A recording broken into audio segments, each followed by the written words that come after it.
Hello and welcome to the chain rule. This is section 3.4. The chain rule deals with finding the derivative of composite functions. So you're going to need to remember the concept and characteristics of function composition.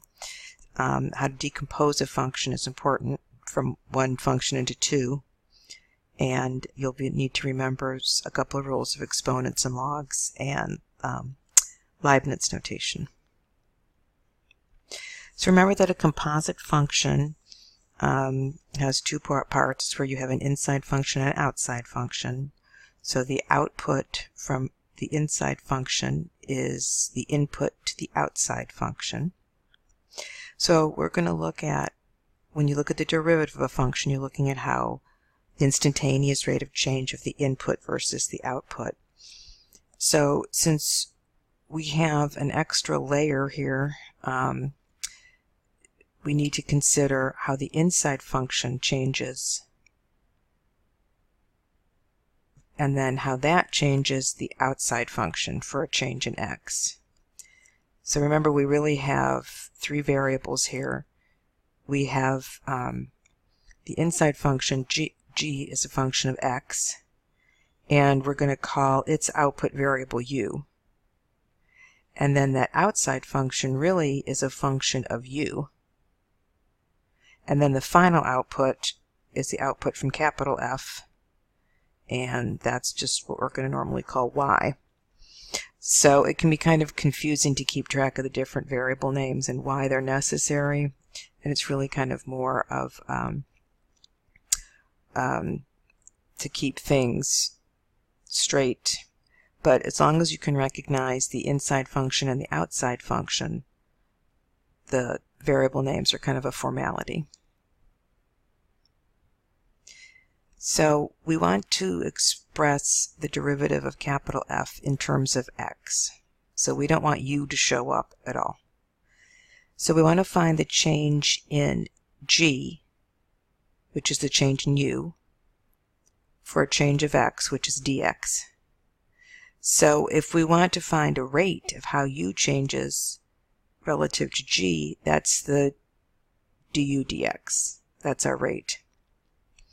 And likewise, a change in u is going to cause a change in our outside function. We're calling that output variable y. So a change in u, which we can call du, is causing a change in y, which we call dy. So we have du dx and dy du, but what we want is dy dx. We want the derivative of this outside function with respect to x. But since a change in x creates a change in our inside function by this amount du, and each of those changes in the inside function results in a change in the outside function dy. So if we multiply these rates, we're going to get the change in the outside function relative to a change in x. And that's what the chain rule is. So dy dx equals dy du times du dx. In other words, for each change in x that affects my inside function u, that's going to cause a change that affects my outside function y. And that's dy dx. So here is the official, I guess, statement of the chain rule. And notice there's two different notations given. So there's prime notation with the inside function g and the outside function lowercase f, and then the Leibniz notation. And these aren't really fractions per se, or else we'd be canceling du, but they're limits of fractions. So they're similar, but each of these things on their own can't be canceled like the du's. So let's look at some real composite functions. So let's look at capital F of x equals the square root of 2 minus e to the x. So my outside function is a square root, and my inside function is 2 minus e to the x.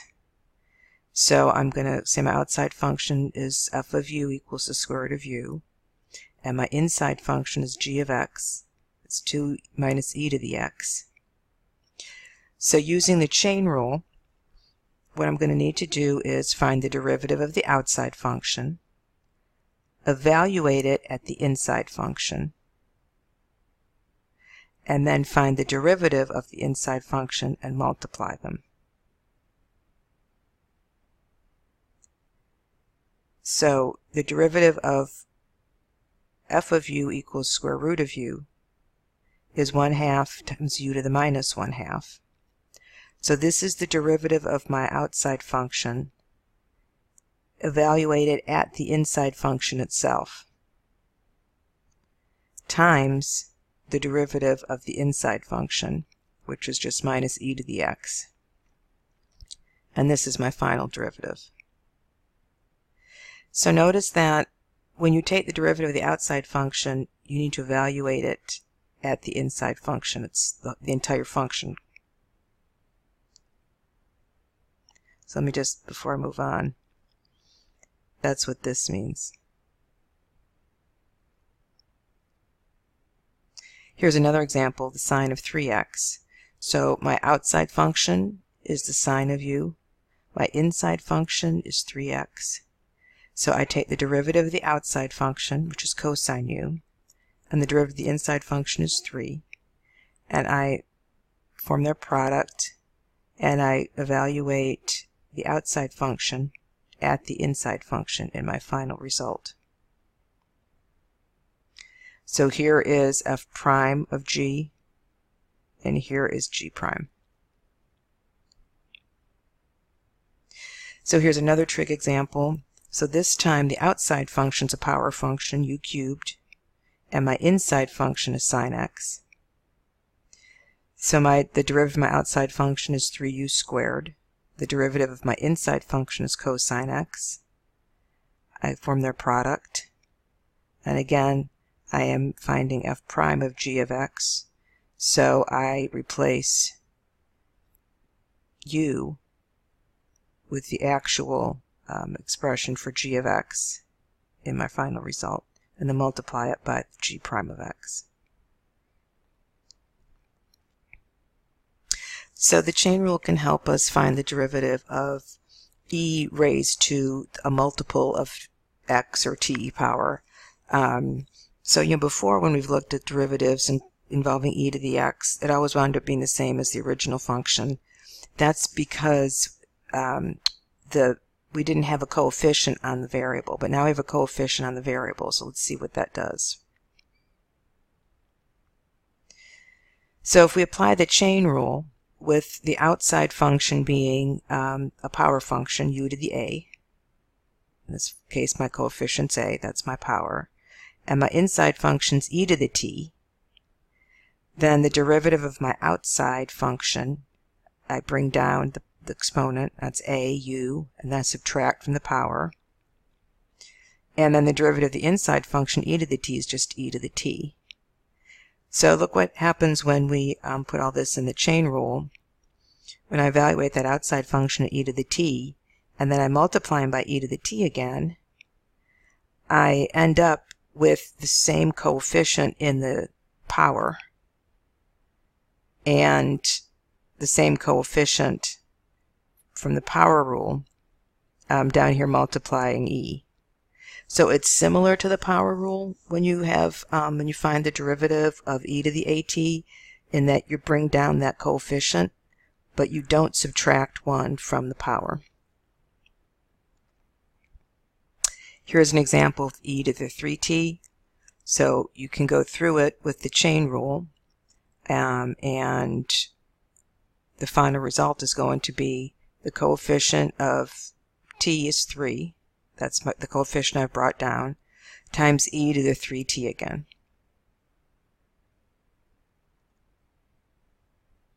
Here's another example with a negative coefficient. We still get the same thing. We're still going to have the coefficient of e to the e term as the original coefficient in the power, which is -4. And then the coefficient of t in the exponent is also minus 4.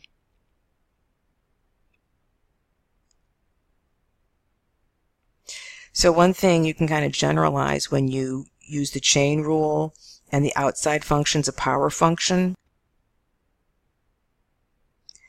So notice that the derivative is always going to be of this form, where you've brought the power down and you've subtracted 1 from the original power for the outside function.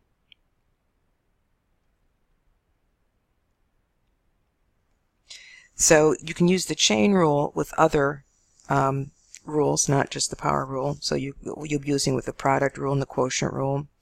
So let's look at this guy. So we're going to be using the quotient rule and the power rule here with the chain rule. So the outside function is going to be u to the 8th power. That's a power function. And the inside function is this rational function. So the derivative of the outside function is just 8 times u to the 7th. And then we'll need to use the quotient rule on the derivative of the inside function.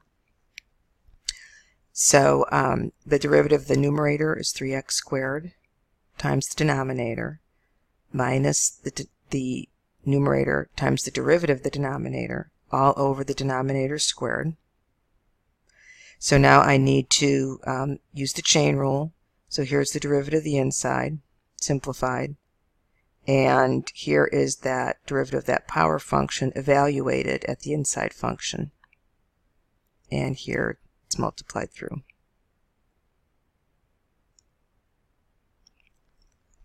So now let's look at an example of the product rule and chain rule.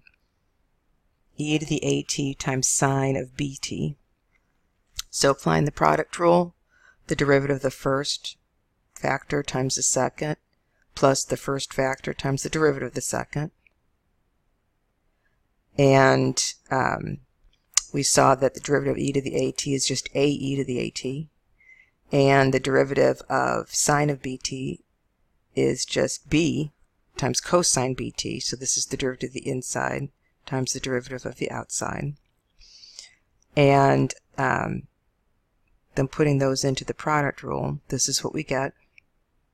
And notice that if we got higher order derivatives, if we kept differentiating this, a pattern would emerge, because the b's you'd alternate between sine and cosine for the derivative, and then you would just be getting higher powers of b and higher powers of a.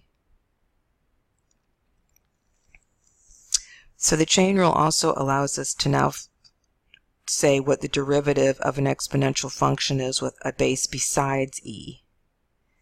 And it all boils down to the fact that this is one of those rules of exponents from algebra. So I can express b to the x as e to the ln of b raised to the x. So now I can look at this, which is the same as e to the x raised to the ln of b. So now I can look at this as a composite function. My outside function is u raised to the ln of b, and my inside function's e to the x. So this is just a power function with the power equal to ln of b. Remember, that's a constant. So it's like n is equal to ln of b. So I can apply the chain rule. So f prime of u is, bring down the power, ln of b times u raised to the ln of b minus 1. And then I need to find the derivative of the inside, which is just e to the x. And now applying the power rule, I get the ln of b times e to the x raised to the ln of b minus 1, which is the derivative of the outside function evaluated at the inside function, times the derivative of the inside function. And then when I multiply through this e to the minus x and e to the x, I'm going to get ln of b times e to the x ln of b. So I'm just left with x multiplied by ln of b, the minus x and the x multiplied to 1. So now I have a coefficient of ln of b, and I can switch the order of these factors in the exponent. So I have ln of b times e to the ln of b raised to the x power, but e to the ln of b is just b. So I'll go through all that, and the final result is the derivative of b to the x is just b to the x again times ln of b. So for example, 10 raised to the 2t power, I can re-express that as 100 raised to the t power. So the derivative is just ln of 100 times 100 to the t. That's it. Simple. It's just remembering that ln of b times b to the t formula. So back in section 3.1, when we were deriving the derivative of e to the x, we did see that we saw this situation before. So we saw that f of x equals b to the x. When we used the difference quotient on that, we wound up with this expression, b to the x times the limit as h goes to 0 of b to the h minus 1 over h. So remember, this is really just the derivative of b to the x evaluated at 0. So we saw that the derivative of b to the x was some constant multiple of itself, and that constant multiple was f prime of 0. So now we know that that constant multiple f prime of 0 is just ln of b, because we just saw that the derivative of b to the x is ln of b times b to the x. So you can have a composition of more than one function, or excuse me, more than two functions in a function. So for example, this is a composition of the sine of e to the x squared. So my outside function is that power function u squared, and my inside function is sine of e to the x, which is a composite function itself. So I need to look at this and use the chain rule on this, so that I'll see that the outside function of sine of e to the x, I'll call it f sub 1 of u sub 1, which is the sine function, and then the inside function of that is just e to the x. So first let's find the derivative of the inside composite function. So using the chain rule on that, the derivative of sine of e to the x, the derivative of sine u is cosine u, evaluated at g, which is e to the x, times the derivative of e to the x, which is my inside function. So that is the derivative of sine e to the x. So now I apply the chain rule on the outer function, and I have used the power rule on u squared, and I want to evaluate that at g. So this is 2 times the sine of e to the x times the derivative of the inner function, which was this composite function, and we just got that derivative as cosine e to the x times e to the x.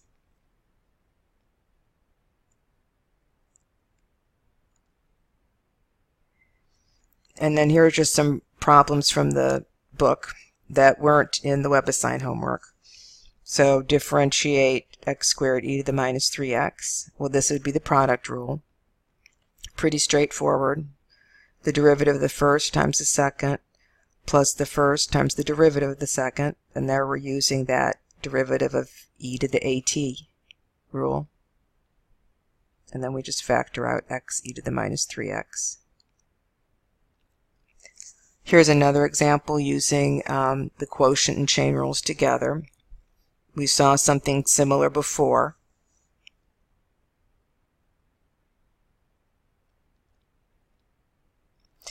So you'll see a couple of problems where you're supposed to evaluate from a table of values or numerical or graphical data. So for this example, you have this table with the derivative of f and g listed along with values of f and g. So it says find h prime of 1. So I'm going to use, if h is the composition of f and g in this order, so I'm going to use the values in the table and the chain rule. So I know that h prime of 1 is going to be the derivative of the outside, which is f prime, evaluated at g of 1, times the derivative of the inside, evaluated at 1. And then I can find the value of g of 1 and g prime of 1 from the table. So I see that the value g of 1 is 2 and g prime of 1 is 6. And then I get that product 30. And then, this should be a b right here, sorry. And then this function is the composition in the opposite order.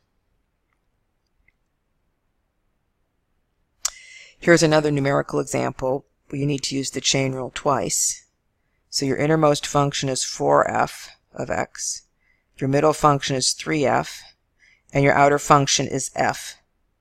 And you're given f prime and f at 0. And you're supposed to find the derivative of the complete function at 0. So again, we'll use the chain rule.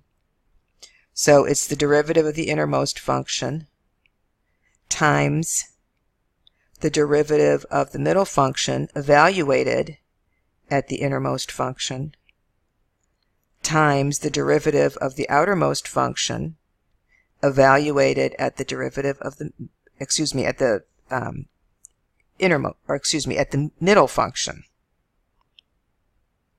So that was a mouthful. And then this is a matter of substituting values given what f of 0 and f prime of 0 are.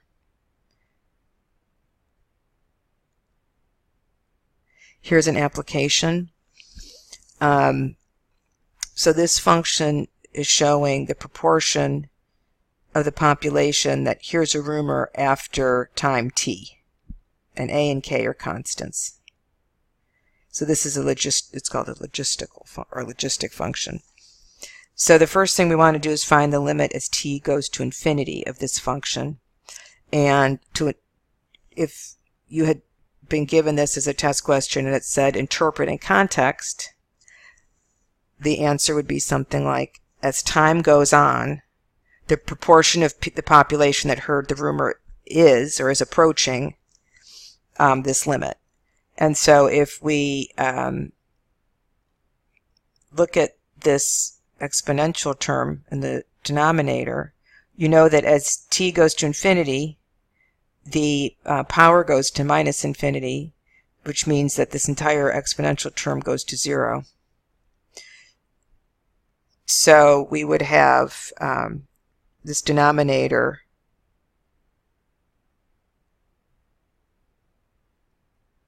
this going to 1 because this exponential term is going to 0. So in other words, this whole function is going to 1 over 1, which is just 1.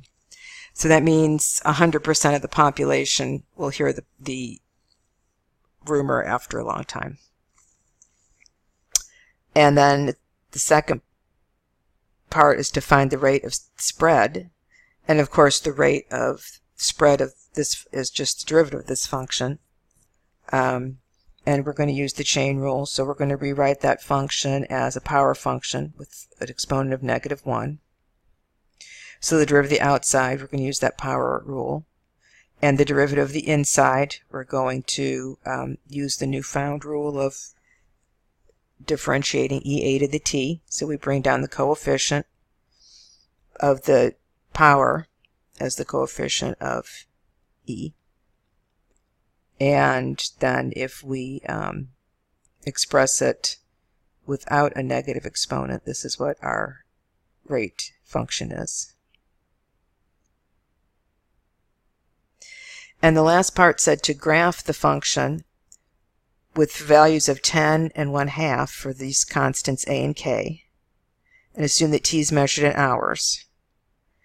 So I graph the function 1 over 1 plus 10 e to the minus 0.5x here.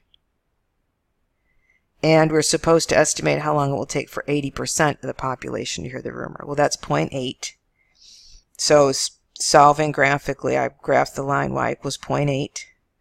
And their point of intersection is going to give me the t value for when, or in other words, the number of hours that have passed for when 80% of the population's heard the rumor. And that's at about 7.4 hours. So, in summary, you need to be familiar with the chain rule.